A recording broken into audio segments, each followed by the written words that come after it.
Thanks for tuning in today at Calkine. Now, the Russia-Ukraine war has increased volatility in the stock market, with global stocks continuously trading in uncertain territory. As the conflict intensifies, many investors across the world are being drained by surging costs, which were already on the upward trajectory due to the COVID-19 pandemic. It has been discovered that young people were among the groups most impacted economically in the past few days due to a variety of reasons, including the pandemic.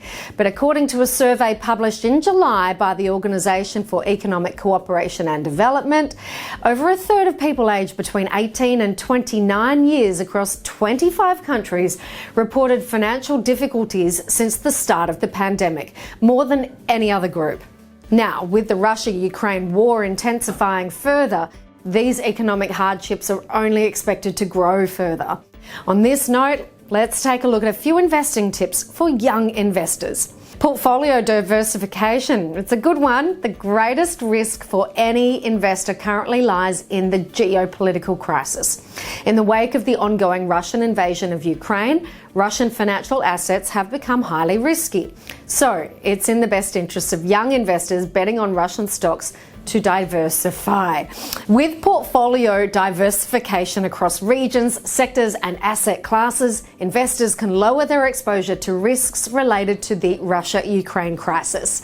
For dividend stocks, it's good to pick up some consistent dividend stocks to improve your overall risk profile.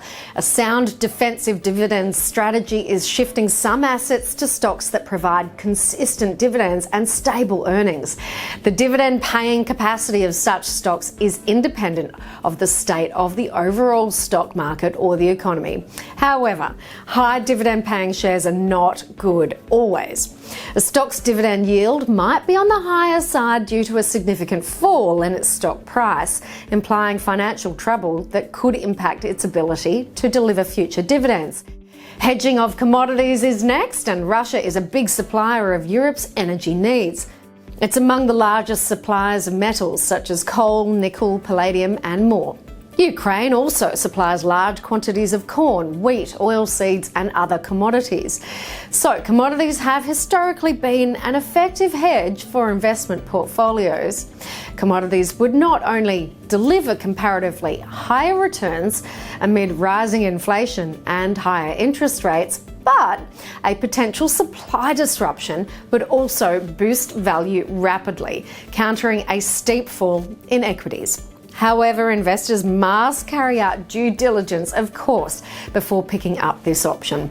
So the bottom line is this. Considering the current market scenario and high volatility, investors should remain cautious and avoid any aggressive bets.